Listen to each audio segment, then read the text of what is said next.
This episode of the Oh No No No podcast is sponsored by Dynamic Industrial Services, the rope access specialists. The roof of the South Stand at Starch Park is some 19 metres above the pitch, the same height as 11 Aidan Connolly's. But as we all know, there's only one Aidan Connolly, and so you'd be much better off with Dynamic Industrial Services. DIS specialise in working at height, offering a range of services including maintenance, inspection and repair. To find out more, visit dynamicindustrialservices.co.uk.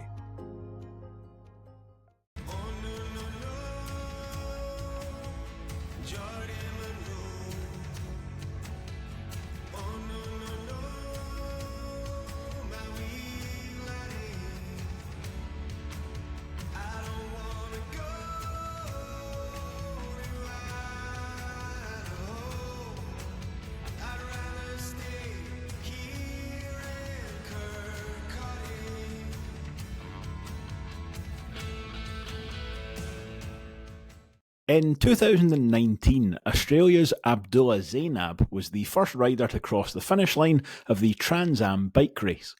Starting in Astoria, Oregon on the Pacific coast in America's northwest, the route runs for more than 4,200 miles through 10 different states before finishing in Yorktown, Virginia on the Atlantic seaboard. Abdullah completed the race faster than anyone before or since, with a time of 16 days, 9 hours and 56 minutes. And in unrelated news, the hunt for the new Wraith Rovers manager has entered its 18th day. This is the Oh No No No podcast, and I'm Grace. No, wait, I'm not Grace. You're Grace. I'm Duncan Cameron, and tonight I am joined by Robbie Weir, first of all. How are you, Robbie? Yeah, I'm really good. That was some introduction there, Duncan. Well done. Oh, that was a little 2 for 1. You've got to be a Club 1883 member to get that one. But if there was anyone else called Grace in that Club 1883 email, they're going to be very confused. That's a good point. Right. We've got Callum Blythe tonight as well. How are you, Callum? I am doing fine. I've not had my... Are you sure? I've had my existential crisis from being called Grace resolved pretty quickly. You know, I was starting to question everything when I got that email. Also, fair play. And we've got Scott Fleming as well. How are you, Scott?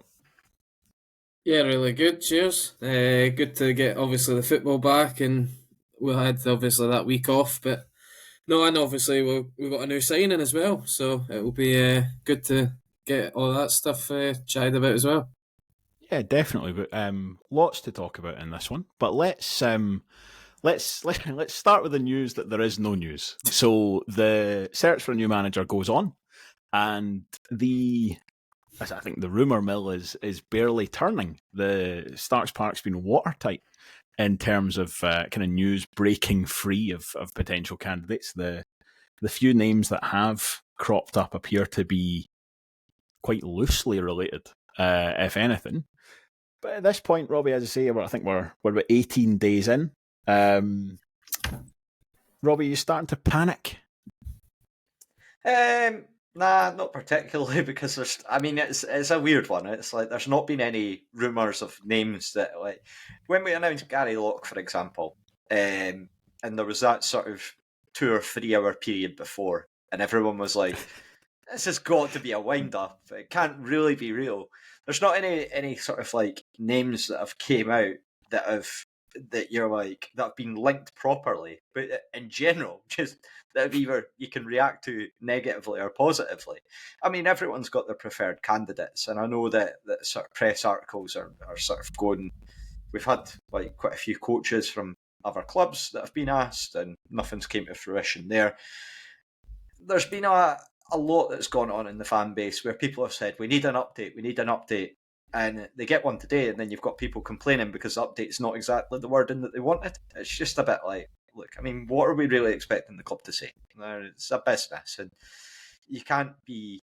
There's been a lot of people going on Twitter and sort of tagging Andrew Barrowman, for example, asking, like, come on, what's going on with this? Where are we? And it's like, you don't get a stage-by-stage breakdown on this. It's something where we're all in the same boat. We all just need to wait and be patient. And again, everyone's got their preferred candidates, as I say. The list is obviously getting whittled down, whether it's through people opting to stay where they are, or I'm sure the club are keeping an eye on things. So yeah, it's, again, I'm not panicked at the moment, I would say, but I feel like it would be nice to have an indication of where we're going, but you've just got to accept that's the situation that we're in. This is it. It's quite a binary thing, really. Like, either you have a signature on a contract and you have a new manager, or you don't. And at the point when you don't, you can't really give much of an update. Like, there's not. You're in the process of trying to find a new manager until such time as you have one, and then you can announce it.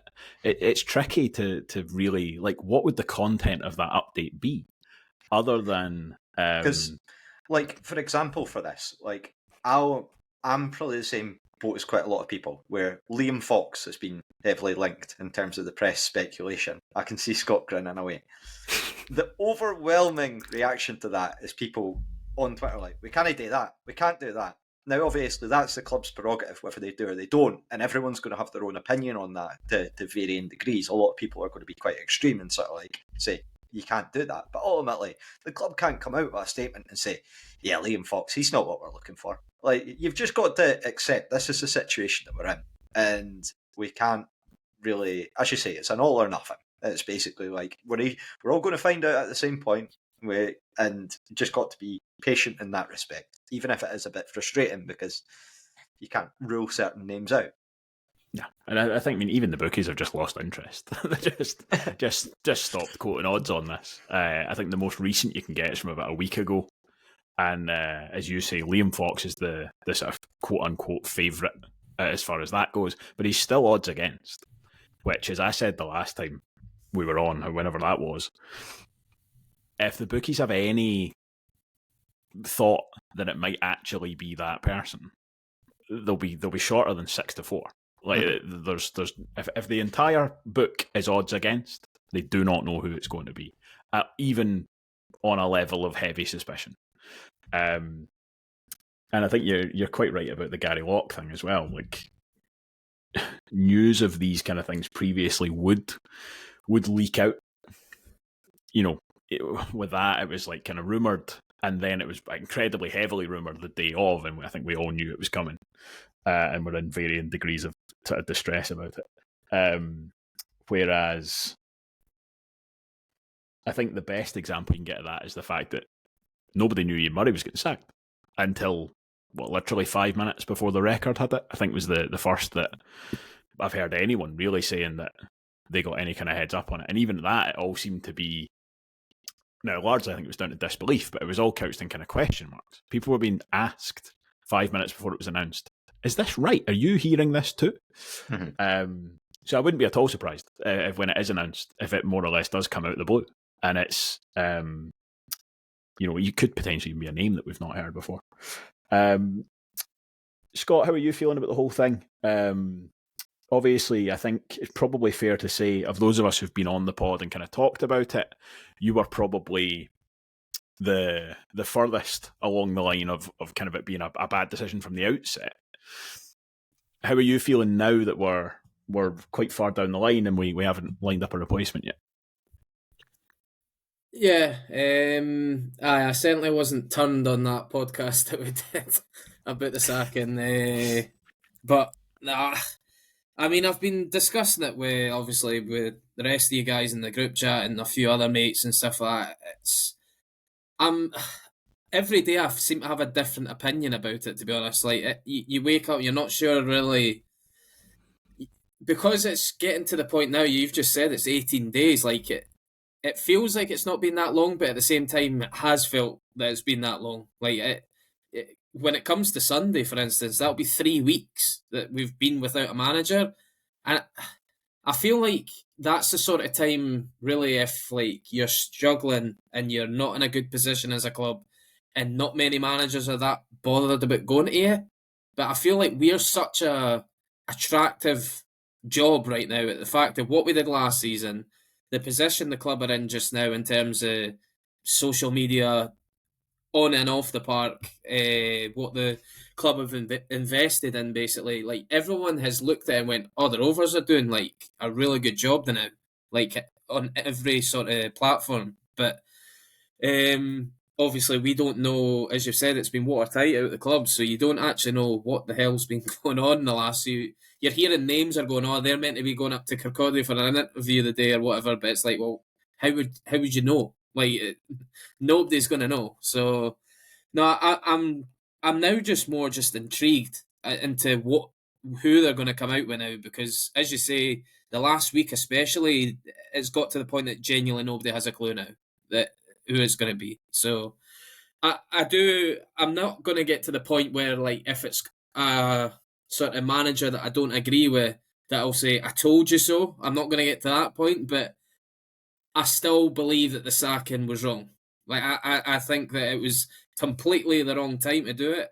That's the thing that really flew through everyone, that's the timing was terrible, but I just feel like that Murray had a bit of credit in the bank to keep it going for a bit at least. And I just assumed that within at least 10 days we would have had somebody, considering the sacking. Yeah, that's an interesting point, especially given that John Potter and Mickey Cameron won that last game. We beat Thistle. And obviously we now go down to Ayr on Saturday, which we'll talk about in a little bit. But Callum, there's a bit of a sort of duality here where when we did the initial sort of reaction pod, I think we were almost sort of pre-justifying part of the decision on the assumption that someone would be in really quickly. There was an element of that. We were like, oh, you wouldn't have done this unless you had someone lined up. So, like, I bet this makes sense. And then that hasn't happened. So, but to that extent, the fact that we're 18 days down the line and we don't have a new manager yet, does that call that decision into question? But as I say, on the flip side of the same coin, if we go down to Somerset and beat Ayr United, it's a big if. It's going to be a difficult game. Does that in itself justify this, or help to justify the decision if we've got 2 wins on the bounce after the sacking? Well, yeah, getting 2 wins on the bounce would definitely help justify it. But the thing is, it's like, this is something that the board had clearly pre-planned with sacking Murray. You know, it's like they gave him this ultimatum. And of course, there was a Ballerman interview the next day where he was saying days, not weeks or something like that. And we're coming up to 3 weeks, Andrew. But it's still 18 days. It's still 18 days, but it's still days. I mean, there are days and weeks. Right. I think that we've got to be quite transparent about that, though, in the sense that, like, I'm sure that they have gone in and they've expected it to be days. But it happens to everyone in life that things don't go to plan and things don't always go your way. So, I mean, people need to give the club a wee bit of leeway with that. Like, that they've expected it to be days, but it's maybe not turned out that way. And it sounds like they've had, like, guys like Peter leaving in the back of their head for a good wee while. And they've sort of gone, right, okay, we'll make a try for it. And then it's just not panned out. And it's happened on 2 or 3 occasions, unfortunately. I think the club have just been a bit unlucky on that front. But people now, because of that one interview, and you can't really go out and say, well, we would hope that initially, but it's just not came to pass. I mean, they could do, but reality, who benefits from that? I think it's also worth pointing out. Sorry, Callum. It's also worth pointing out. It was Davy Hancock kind of introduced that phrase. You know, he asked the question, would it be fair to say, or along these lines, would it be fair to say that it would be days rather than weeks? And I wonder how much of a case like that's just the way to answer that question, because it would be quite an odd way to answer it, to go, I reckon this is going to take forever, actually. Like, this is, take days or weeks? Weeks. Ages. Like, it's, you just almost, without even thinking about, how long do I think this is going to take? If someone says to you, is this going to take days, is it going to take weeks? Got to take days.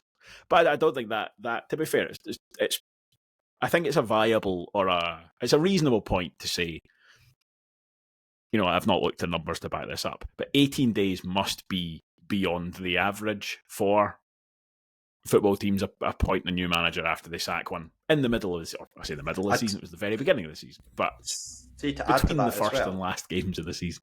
See, just to add to that as well, I think it's also slightly different in that I feel like the club are going to be a lot more. I'd be hesitant to say relaxed, but I'm struggling to think a bit of a better term to use. Just in the sense that we've got the structure there, we've got like John Potter and Colin Cameron working with the players anyway. So I feel like we've got a bit of a time to afford. It's not like we've got some random coach just helping out. Like I'm trying to think of an example before, but like maybe someone like, say for instance, Sean Dennis helping out. For instance, if maybe Gordon Dale had left, I'm not sure if they left at the same time. I can't really remember in terms of that era about like the specifics of it. But like, you know what it's like? A coach leaves and then someone takes it, picks up the reins, but they've maybe not got that much experience. Maybe one of the more senior people, and then a few days later a manager comes in, and you're like, okay, right, it's time to have this new regime. I think it's slightly different with this, just in the sense that Potter's got the experience of management. He doesn't want the role himself, but we know what we need as a club.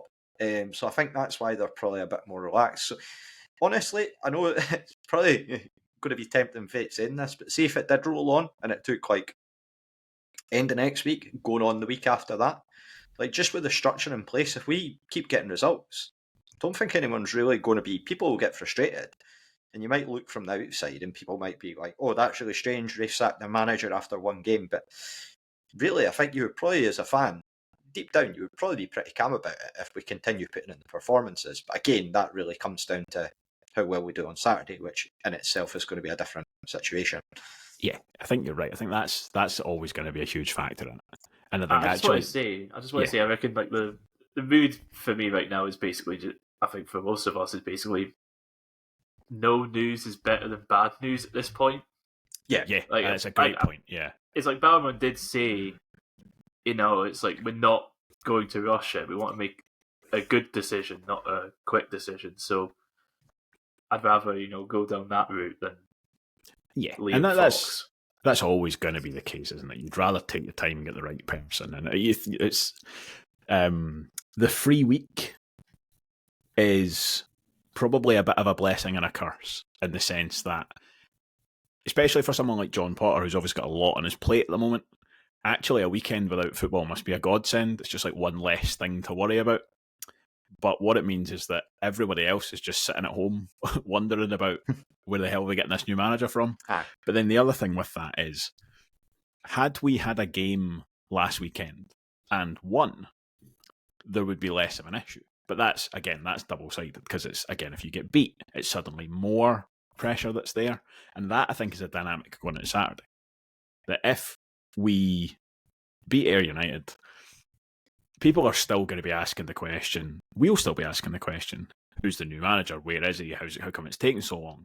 But there's much less of a tone to it than if we go and we get hammered 4-0 by Ayr United. And then it's like, the new manager needs to be here now because this needs to be resolved. And obviously beating Thistle was a huge kind of help in that direction as well. So, I mean, in terms of this, the kind of vacancy, I don't think there's much else for us. I don't think there's really any other names that we've not kind of dug over that aren't particularly kind of, I think it's very speculative. Very easy to go through and slaughter the names that you don't want, but like the ones that you actually do want is becoming an increasingly sparse list, I would say. But I think that, see, for me, I would love it if we got someone like, say for instance, I know that he's available now, but I've jumped about from candidate to candidate, because before it was, you go through spells and you hear different things, and there's obviously some nonsense that comes out, like for instance the whole Scott Brown thing that was doing the rounds earlier in the week. Barry Robson's available at the moment. I would be very intrigued if he would be someone that would go for. I think that you could look at his spell with Aberdeen. He finished, I think it was 9th place, and that was seen as unacceptable by them, obviously, because they are a very, very big club. But yeah, there's sort of could look down that route. But I think it's, Callum raised the point, like, it's all about making sure that you don't make a nuclear bad appointment. And I think that's very, very true. And some of the candidates, you just, like, nah, not at all. But yeah, just got to wait and see. That's the only thing for it, and you can't do anything else. That's it. Yeah, that's exactly it. And it's actually the longer it goes on, the less. I don't know, not so much the less concerned I am, but the more it feels like whoever we'll end up with will be sort of the best option given the circumstance. Now, that doesn't necessarily mean that they will then go on to be the best success of anyone who was possibly available. But it's different. You know, if you panic and you bring in a manager after 3 days, either you've done a load of groundwork beforehand and it was all preordained and it was all lined up, or you've kind of panicked and gone, oh, I worked with this guy before and I know he's good. And this feels like it's either a really comprehensive recruitment process and they're going through, they're speaking to multiple people, they're getting character references. John Potter kind of alluded to that earlier today, where he's like, I'm talking to people and I'm talking to people who know people. And I took that to mean it's just your wider due diligence. You're not just doing an interview, you're speaking to people who've worked with these people and all that kind of stuff. So it feels like it must, either it's that very comprehensive recruitment process, you're covering loads of angles, or they're just sitting about staring at each other in the office going, who do we phone now? Like, as the stack of applications gets closer and closer to Nacho Novos at the bottom. But I suspect that's not the case. So let's leave that for now. We will obviously, as soon as there's white smoke above Starks Park, we'll do plenty talking about whoever it actually is. But let's move on to a new arrival that we did get today. Very nicely, just an hour and a bit before we started recording, which is very convenient, very helpful. We get the news that Lewis Jamieson has signed on loan from St Mirren. Lewis Jamieson and Lewis Stevenson in the same team, definitely not going to be a problem for anyone on this podcast who struggles with names. Lewis Vaughan, Lewis Gibson. It's just a nightmare. It's like Lewis Stevenson. Tongue twister, that's it. Gonna be in real bother. But Scott, you can kick us off. Give me your thoughts on the arrival of Lewis Jamieson. LJ. Is he a rapper now, is he? I was thinking a US president. LeBron James. Yeah. I mean, I'd heard actually just not too long before it was announced that was going to be sort of who we're possibly going to sign. So I obviously had a wee look at sort of just some stats and what people have said about him before, and it seems to be that like he's kind of bounced around a wee bit in the lower leagues, got a wee chance at first team with St Mirren last season, didn't really do any damage in terms of starts or anything like that. I think he got one goal or something, but it was. I thought his interview actually was quite interesting. The fact that he's like, "Oh yeah, I'm a keen goal scorer," and I mean, other than a wee spell at Airdrie and a wee spell at Clyde, he's not really scored goals. So I was a bit surprised he came out with that. But at the end of the day, if he's a confident lad that's up front, he's probably going to back himself. So again, you're kind of hoping that he's what. I mean, at the end of the day, Kevin Nisbet came into us, no a goal scorer, and then that happened. So you kind of still cling on to these things that he might just be the guy that breaks out at your club for a season. But and I mean, feel free if he wants to do that because we're needing goals right now in the team. So no, I'm happy enough. It's more the fact that it takes a bit of pressure off of Callum Smith and Lewis Vaughan, because obviously, as we heard for John Potter today, Jack Hamilton's going to be out for another few weeks, I'd imagine, with that hamstring injury. So I think had we just kept asking Callum Smith to play 90 minutes every week, at some point he might end up breaking down. So it was key to get a body at least up front. And I mean, I think the fact that other clubs, it sounded like other clubs in the Championship were after him. If that's the case, then clearly he must be half decent, because not half the Championship would be going for him otherwise. So I think it's one of these signings, though, that you don't know a lot about and you're just kind of waiting to see what he looks like when you're watching him, to be honest.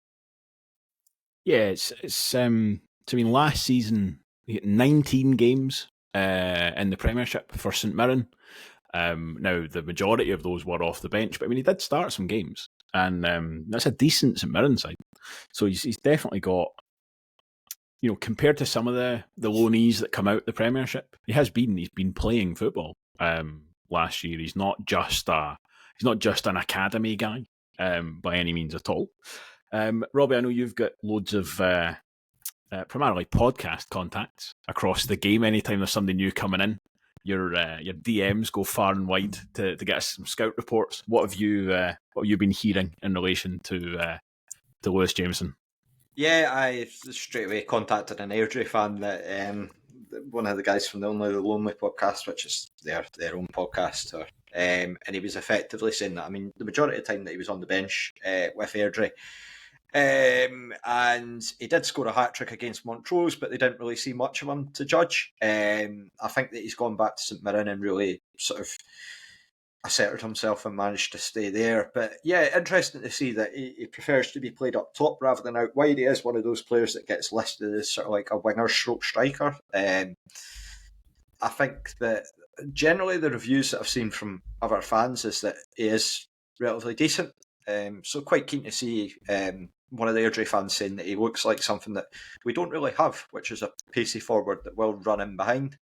So yeah, I think that again, he's turned down quite a lot of championship teams to sign for us, allegedly, including one with a KY postcode that happens to also be a fellow championship team based on the rumours that I've heard. So welcome in and make yourself at home, Lewis. Yeah, I think that's keen to see how he does. As Scott sort of alluded to, with some of these players to come in and you look at the goal scoring record and you're maybe a bit like underwhelmed by it, but you only need to look at Theo Bair at Motherwell last season where he came in from St Johnstone and everyone's like, that's a terrible signing, and he goes for a 7-figure sum to Auxerre in France.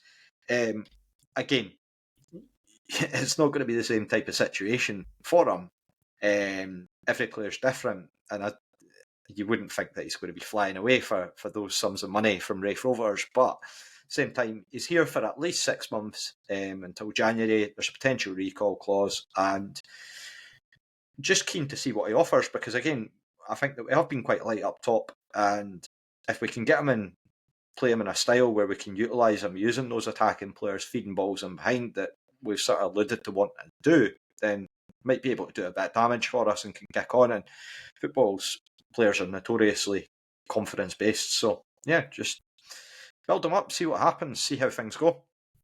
Yeah, I think you're right in the sense that he's been like, I think a lot of young players, when they've got a bit of pace and a bit about them, they get kind of played around all over the place. And they get played out wide because it's a big ask to put a guy who's 21 in as your lone striker in the system that you use. So they come on for the last 10 minutes and they're out wide. And looking at the goals that he has scored, it looks like predominantly they've come when he's been playing as a centre forward, when he was at Clyde and when he was at Airdrie. Although Airdrie used him out wide as well. But I think when you look at the makeup of our squad and where we need reinforcements at the moment, I would be very surprised if he's not playing almost all of his football up front. Scott, as you say, it sounds like Jack Hamilton's injury's, relatively severe, and that he's not, by all accounts, in contention for this week, having had a few weeks away. So who knows how much longer that'll go on. But yeah, very much you'd expect it'll be between Callum Smith and Lewis Jamieson for that kind of starting place, which presumably is one of the main reasons why he's been attracted to it. If he wants to play up front and he wants to go and try and score goals, then he's going to get that opportunity. Callum, do you think at the kind of stage we're at and with the type of squad that we've got, do you think that's about the best you can hope for at this stage of the season? Kind of a highly rated younger player, given it's probably between that and the likes of a Stevie May? Is this the route you'd prefer to see us going down? Yeah, I prefer to go down the highly rated youngster because they're more likely to have something to prove. Whereas you've seen with some older players that we bring in on loan, they just seem to be a bit naff. It's like they've been putting down to our level for a very good reason. And it's because the clubs at a higher level don't want them on the books because they don't have it at that level anymore. So I'd rather go with someone who's more likely to improve over their time rather than someone who's might just end up regressing further. And with Jamieson, is I don't really know much about him, but I think at worst it's going to be another body we're going to have up front because obviously we've got Hamilton, we've got Vaughan. They can get injured, and of course we'd see with Callum Smith, he was just by himself in the Partick game and the Airdrie game. You can't do 90 minutes week in, week out, so it's better than nothing. Yeah, absolutely. And he will get minutes on Saturday for exactly that reason. I've no doubt. I suspect he won't start, but he'll get off the bench. He'll get a chance to play a fair bit of football over the next little while. So yes, definitely it'll be interesting to see how he gets on. But we do, of course, have a game on Saturday. Let's talk about some football. The Rovers head down to Somerset to play Scott Brown's Ayr United, and this will be interesting. Not half as interesting as it sounded like it might have been if you listened to the jungle drums about 7 or 8 days ago. But that always had a bit of an air of disbelief around it, or unbelievability. Robbie, what are you expecting going into this game, both from the Rovers and from Ayr United? Yeah, I think the pressure for this one's all on Ayr. I think that people look at us and see managerless Rovers. Ayr have started very, very well. They were unlucky to not get out of the League Cup group, and then naturally in the league they've rocketed to a flying start. I think I would hesitate to add that, again, they've done exceptionally well to hammer Airdrie. And then you've got the performances against Accies. I thought it was very strange that Hamilton decided to play them again so quickly. That was a real shocker to see that, but I'm sure they've got their reasons. Not that they're going to make any sense because it's Accies and they just seem to make horrific decisions all the time. But look, I think that they've made good additions in the summer here. Scott Brown's doing a really good job, but at the same time, I don't think by any stretch of the imagination they are going to be invincible. I think they're there to be got at, and we do have bodies coming back now, and we're getting a stronger and stronger team. There's no reason we can't go down to Somerset and get a win. I think that we shouldn't be viewing this as 3 points to the home team, absolute guarantee. We've got Lewis Vaughan and Paul Hanlon. Really big news that they're both back and fit. Get them in and see if we can do some damage against them. I feel like we know what we're getting again with Anton Dowds and George Oakley up front. I think that their midfield's going to be a bit of a different proposition this season because they'll be creating a lot more chances. Marco Roos, who bigged up so much in the preview, seems to have started on fire. And yeah, I'm just eager to see how we step up against one of the best teams in the league. Yeah, I think you're right. I think you're spot on. Actually, Ayr United are one of the best teams in the league, and I wouldn't have said that, or I wouldn't have expected I would be saying that this soon into this season.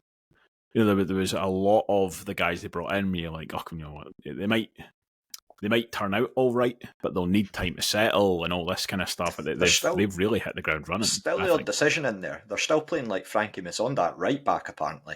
I think he's already played right across the back four. He played left back against Chuck him in against Dylan Easton, see how he gets on at right back there.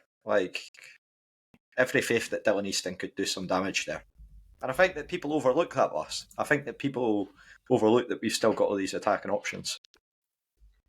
And that was the big thing last season for Ayr, was their fullbacks. That they just never really sorted their fullbacks, and I don't think they have. They gave Nick McAllister a new deal and all this kind of stuff, and I think if anything, what they've done certainly so far is they've been so good going forward in the games that they've played that their fullbacks haven't been a question. I mean, the game they played against Airdrie on the Friday night, Frankie Musonda was basically playing on the right wing in that one because Airdrie couldn't get a foot in the ball, and Ayr were just overloading constantly. Frankie Musonda could have scored twice in the first half, just arriving at the back post, and he'd never had to look over his shoulder once. So that's where I think Ayr can be got at. It's actually forcing them to do a bit of defending, but they've been very impressive so far. Callum, Robbie just mentioned there that in John Potter's interview, he's quite confident in stating that Paul Hanlon and Lewis Vaughan are both back. They've been training, they're ready, they will be in the squad for this game. Do you think there's a case for either of them coming straight back into the starting lineup?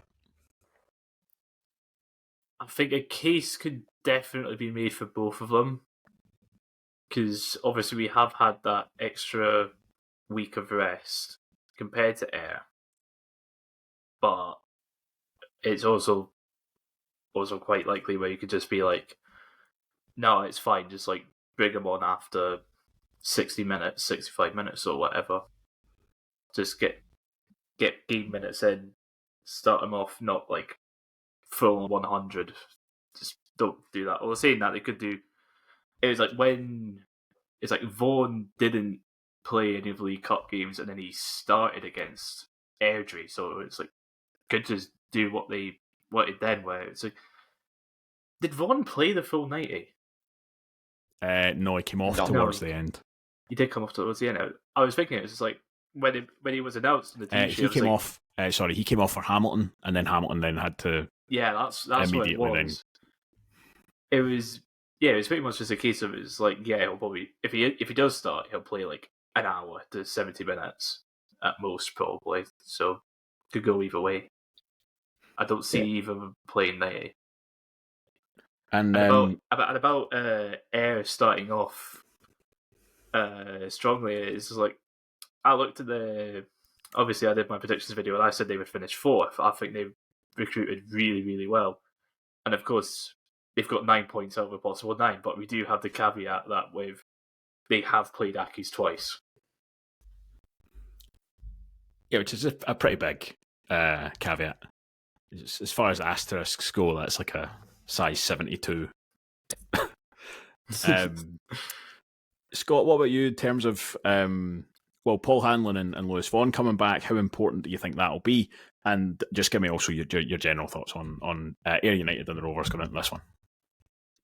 Yeah, well, I think anytime you get somebody like Vaughan and obviously Hanlon into your team, I think it's always going to make you stronger. But especially the fact that, I mean, Lewis Stevenson started pretty solidly for us, and if you can get Hanlon on the left-hand side and get that partnership for Hibs up and running, then I really think that we then should see very little problems coming down our left side, basically. I mean, Stevenson kept Logan Chalmers extremely quiet on his own against Partick, but even if you had Hanlon up against Graham as well, then you're probably stopping basically everything. And I think Hanlon as well, he'll have came up against better strikers than Dowds and Oakley, so he'll know what these sort of guys should be capable of. And so I'm not too worried if see if it's him and Murray at centre half on Saturday. I think, yes, the only thing you would say is they maybe don't have pace about them, but Hanlon seems to be the sort of player that he never needs pace to kind of get him out of. He just seems to be in the right place at the right time, and he probably knows when to give somebody, actually, I need an extra step on this guy.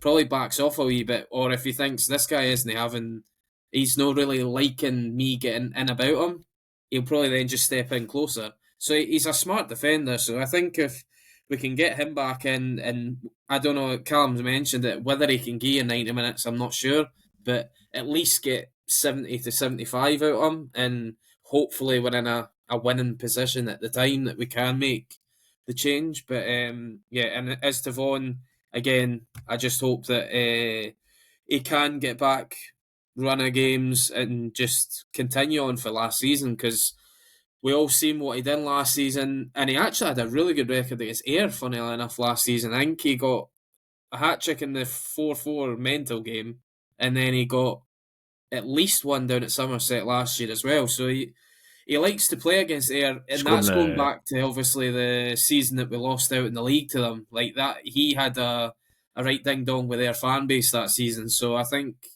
he seems to get fired up when we play them. And I mean, we won both times last season down there. So obviously this season will be a bit harder because Lee Bullen's not there. But yeah, I think the fact that Brownie's got them going away.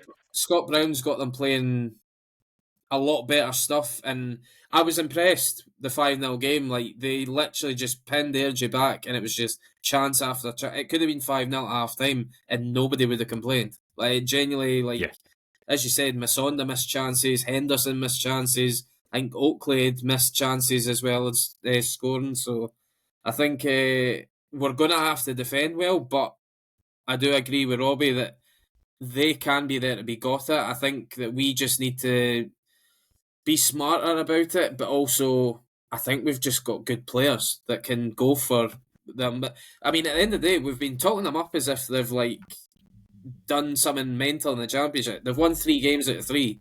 Like, fair play to them, but there's still 33 games to go. They've also played, well, after this weekend, 3 games at home already. Whereas, like, everybody's obviously kind of played either one home, one away sort of thing. So I think the fact they've had home games galore basically at the start of the season has helped as well. And they've only actually, under Scott Brown, since we beat them in February, they've only lost once at home. They've won in a couple of draws. So they've got a really strong home record under Scott Brown as well. So yeah, we're going to have to be fully switched on for this game.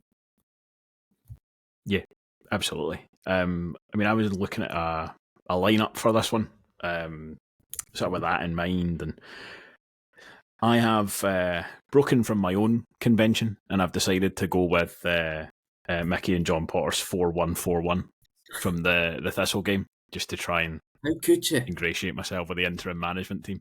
Now, when I was looking at it, thinking about some of the stuff we've talked about there, I've put Hanlon and Vaughan both straight into the starting lineup for this, with the sort of logic being, I think you need to start strongly.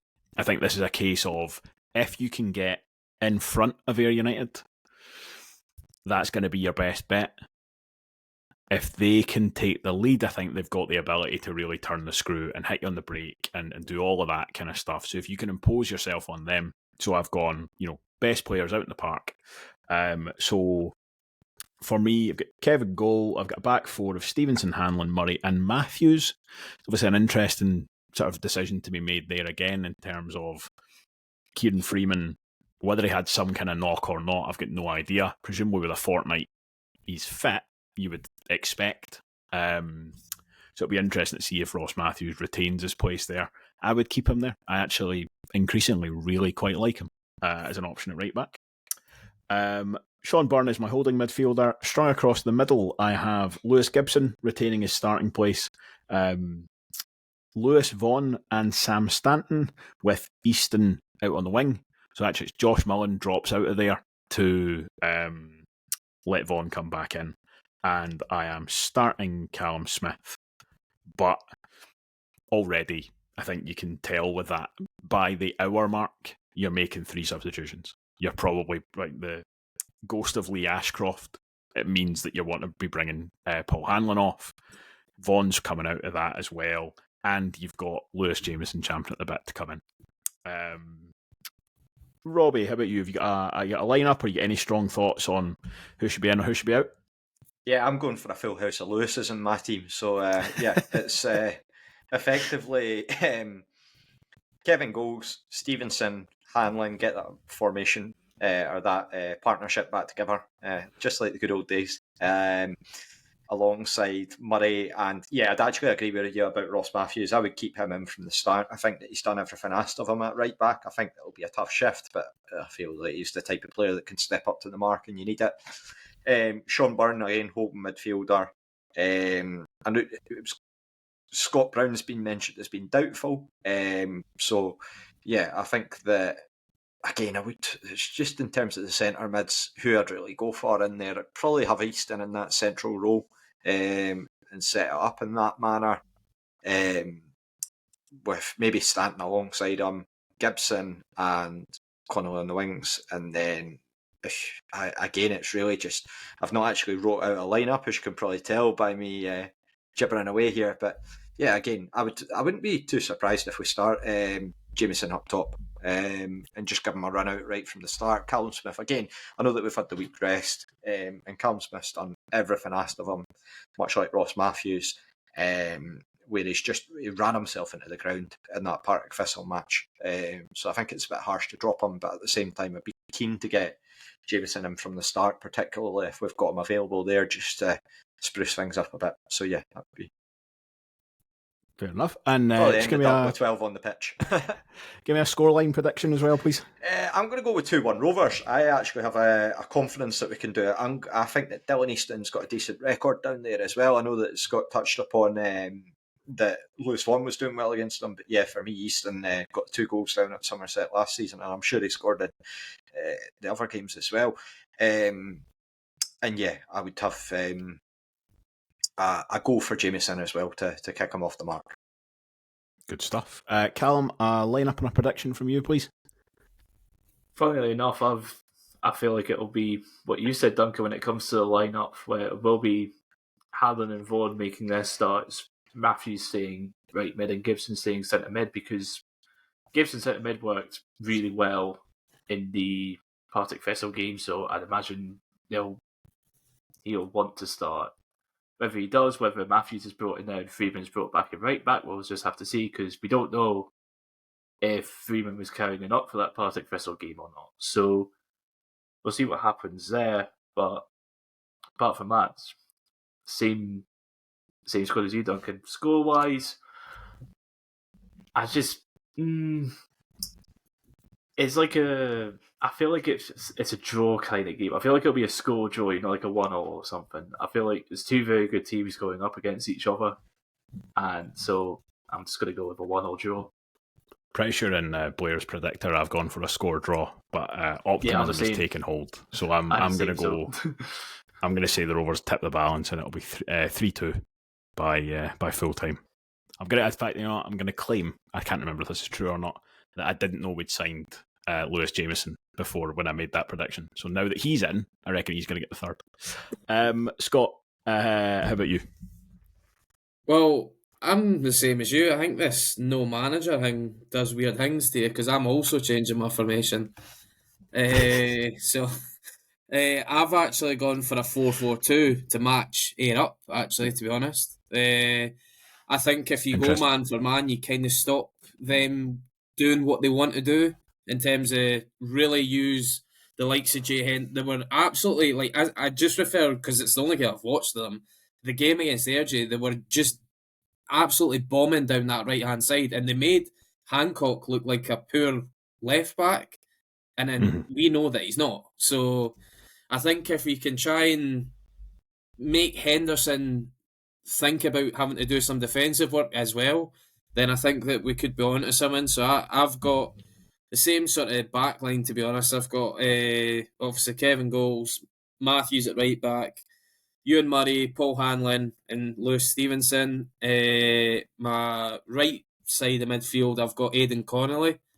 Again, I feel that a lot of people have already, even though he got his goals at the start of the League Cup campaign, he still seems to be somebody that's getting a bit written off by some fans. So I just think he gives you everything. Whenever he's on the park, he just never stops running, never stops working. And for such a wee guy, he just loves to get stuck in. So I think, and the fact that he got, I know it was only against Kirkcaldy and Dyser, but he got a goal there as well. So at least he's fairly confident. In the middle of the park, I've gone with Byrne, and I've got Scott Brown there because I just felt that he probably should. Well, I keep thinking he should be back. I don't know if he should be back or not, but the fact that we were told 2-3 weeks ago it would be maybe a week or two.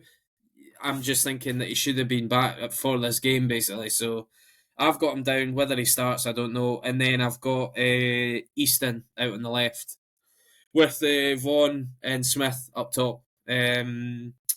I mean, I don't think Gibson did anything wrong against Partick. I thought he actually acquitted himself pretty well, considering, again, it was his first start in the Scottish Championship. So I think he's definitely one to bring on as an impact sub for sure, especially with like 25 minutes to go.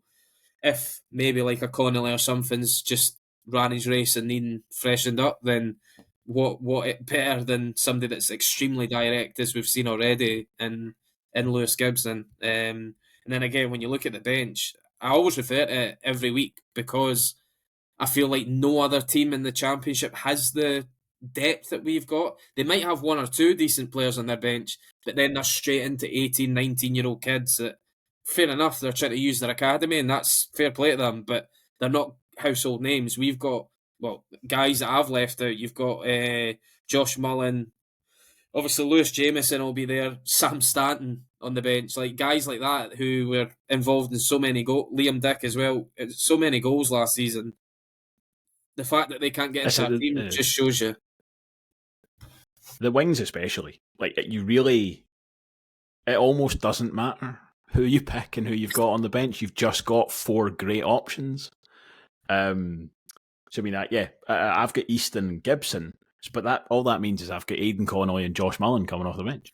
Two excellent Championship wingers.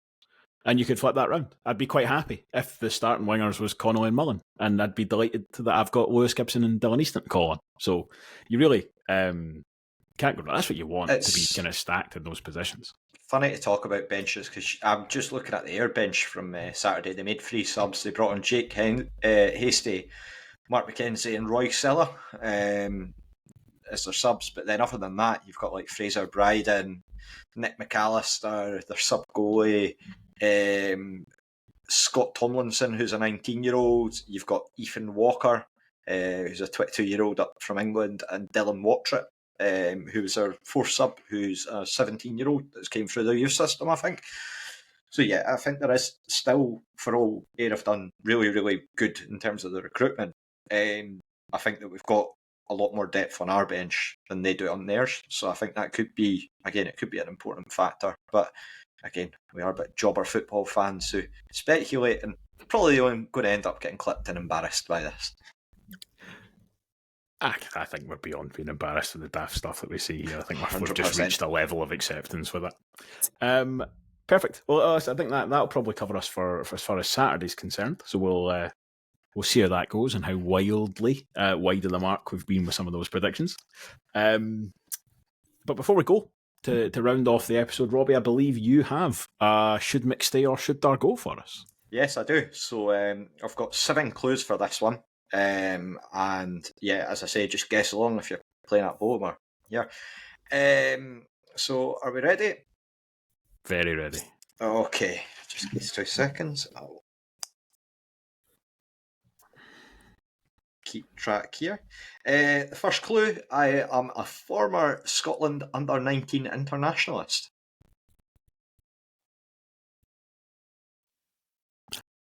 Liam Dick.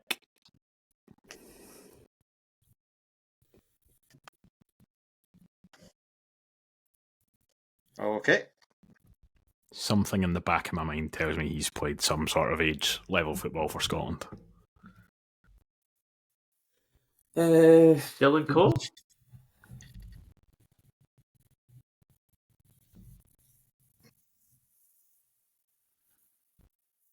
I don't know. Lewis Stevenson. Okay. Clue number 2. I once faced up against Sergio Busquets in a game. Okay, so he's a midfielder.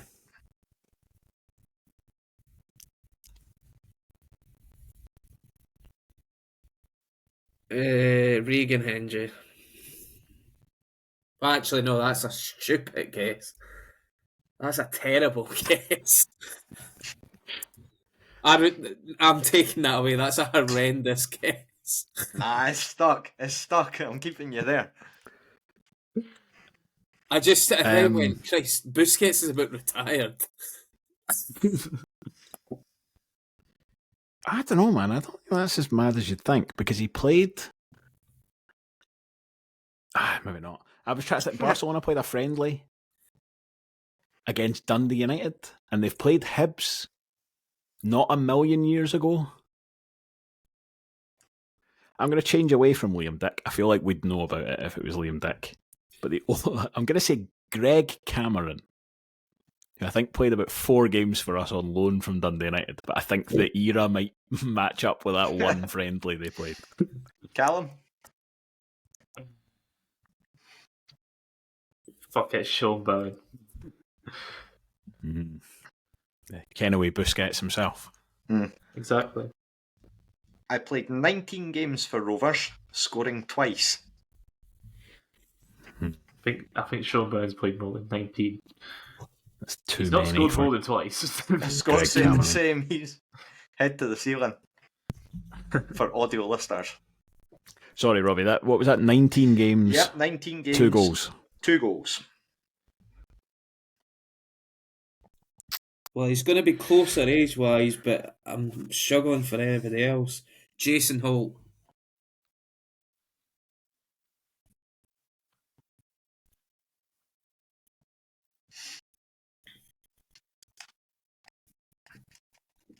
Mind you, you might be throwing us, and it might not be a centre midfielder. I'm just thinking the fact you've mentioned Busquets, like, surely it's got to be... Specifically said faced up to. Yeah, that's what made me think, well, he's clearly had a battle in the middle. Whether it was a battle or just he laid down to him, I don't know. I remember how pedantic Robbie was the last time you did this, Scott. So I think you're well within your rights to keep. I'm also going to be checking if it's 2 goals. Feel free. Grant Gillespie. Callum continuing his Grant Gillespie fetish there. Bizarre, but not really for me. In the interest of moving the game on, I'm going to stick with Greg Cameron. In the second of these games that I scored, I was subbed off for Ross Matthews and Dylan Easton played for the opposition. Right. Okay. So, they're a former Scotland under-19 internationalist that's played against Sergio Busquets, played 19 games for Rovers, scored twice, and in the second of those games where they scored, they were subbed off for Ross Matthews and Dylan Easton was on the other side. So within the last 10 years, effectively, I think that's we can call that, which is reasonably helpful. So post Ramsden's Cup-ish. Yeah. To kind of try and that kind of identify surprises me a wee bit because that kind of actually goes away from my whole age thing with Busquets.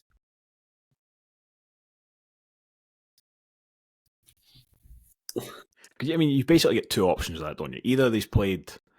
I know this is supposed to be a competition, but I can't help but try and talk it through. Either it's youth international football, or it's a friendly against Barcelona. That's got to be your 2 options there. I think straight away, just because it came after the Scotland, or I'm presuming he's Scottish.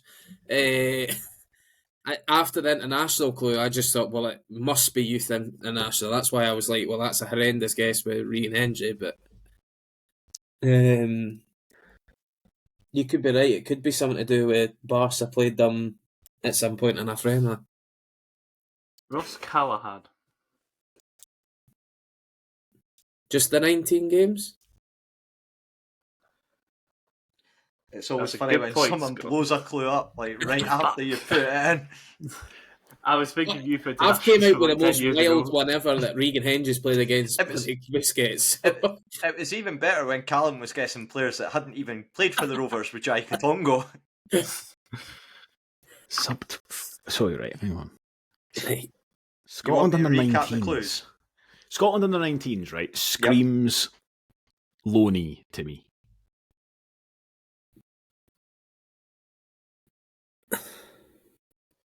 but I was don't about to really. say somebody, but I've got a feeling that he played more.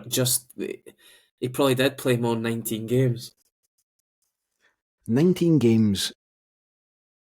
So what, a half-season loan? Or one season but was It's maybe injured a season or that he didn't get off the wasn't bench? actually a starter, maybe. Started at least once because he was subbed off for Ross Matthews. Ah, Scored a goal in that game, I Unless believe. he could was have been on that the bad, bench he got 19 of them. subbed on and then subbed right back off. Despite scoring. Injury. I mean, actually, I'm going to go for it, but Denny's age-wise, did he get 2 goals? Rudy Who Scatchell. are you thinking, Scott? Rudy Scatchell. I wonder if he was that too early for him at United when they played Barca? Rudy Scatchell doesn't have Scotland under 19s caps. Was it Scotland? Czech. He's Czech. Yeah, it was Scotland under 19s. Oh, fuck. I thought you just said international under 19s. No. Right, so to recap the clues, because it's getting into farce territory, and I can feel We've the had slaps 4 of clues. the palms on faces from listeners. A former Scotland under-19 internationalist, and once faced up against Sergio Busquets in a game. Played 19 games for Rovers, they scored twice, and in the second game that they scored, they were subbed off for Ross Matthews, and Dylan Easton featured for the opposition.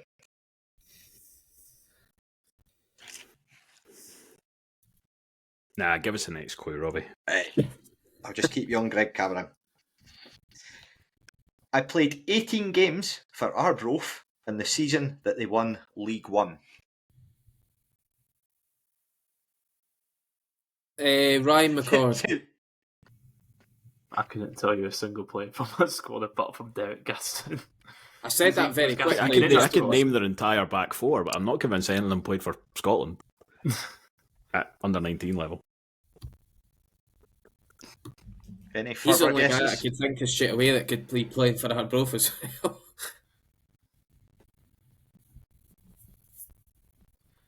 No, I'm just skipping.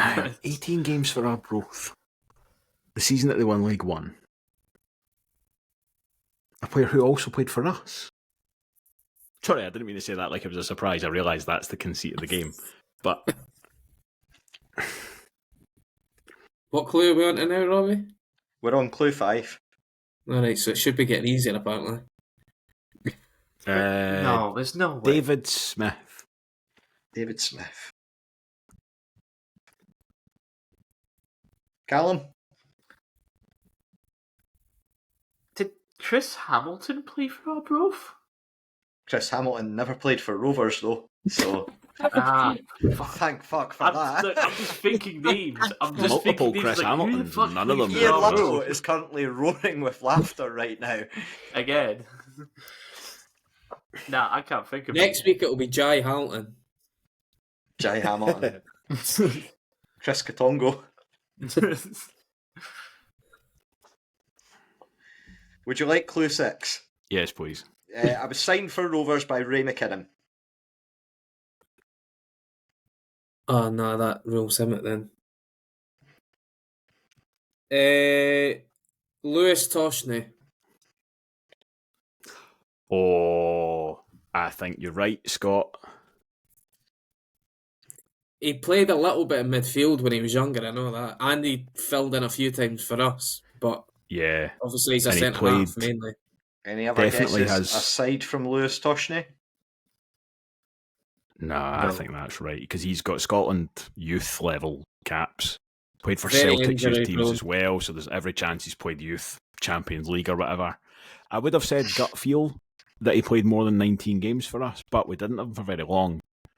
And he got injured as well. Thank Yeah. fuck I've put a clue 7 for this, by the way. Clue 7. Very ginger.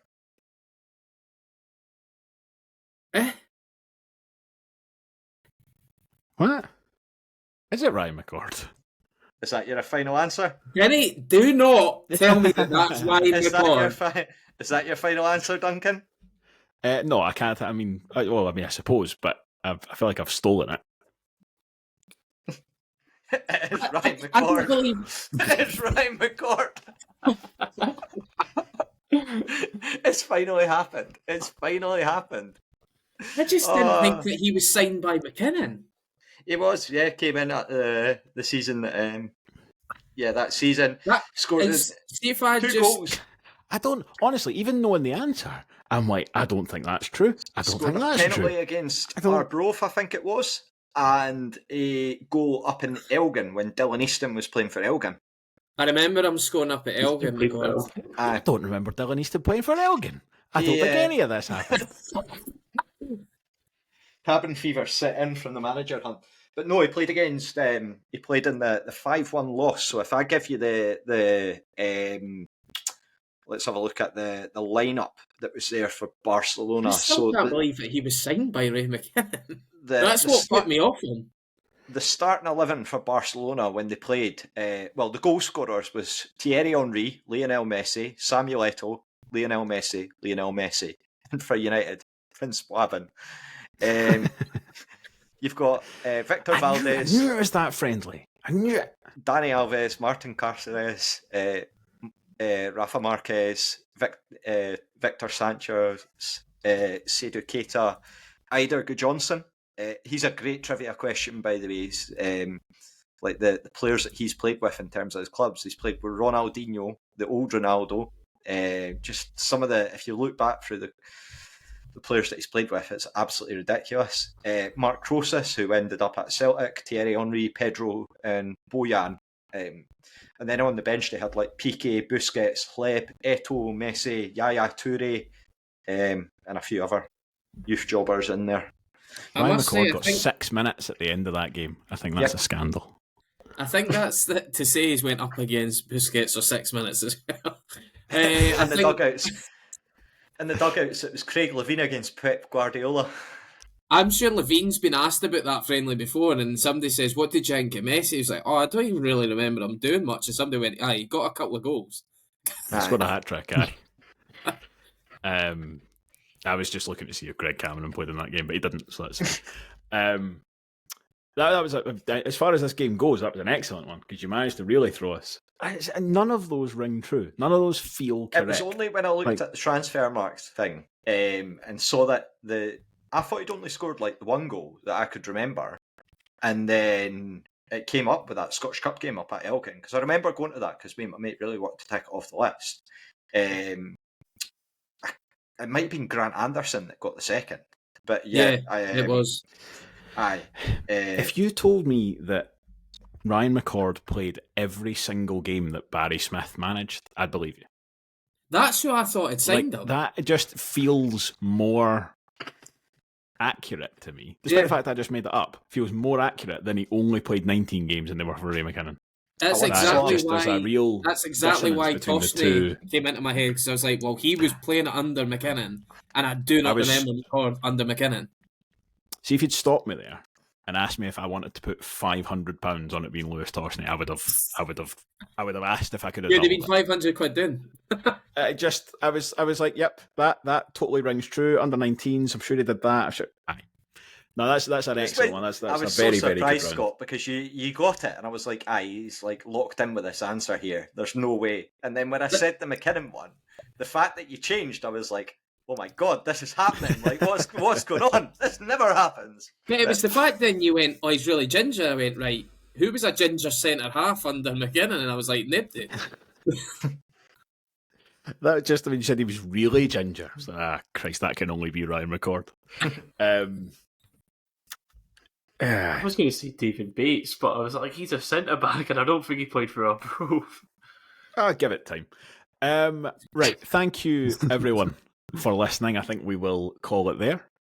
You will next hear from us on Sunday to review the game, unless there's a shock Friday appointment of a new gaffer, and we'll scramble to get together. In the meantime, you can find us in all the usual places, but remember to complete your predictor before 3 o'clock on Saturday. And also, very importantly, Graham Meldrum is running the Kirkcaldy Half Marathon on Sunday in aid of the Community Foundation, I believe specifically to try and fund season tickets for people who can't otherwise afford them. So it's a very, very good cause. The Just Giving link for that will be in the show notes and the bit underneath the video if you're on YouTube, if you would like to contribute. And I know that Graham and everybody at the foundation would really appreciate it. So thank you again for listening, and we will speak to you again soon. Goodbye.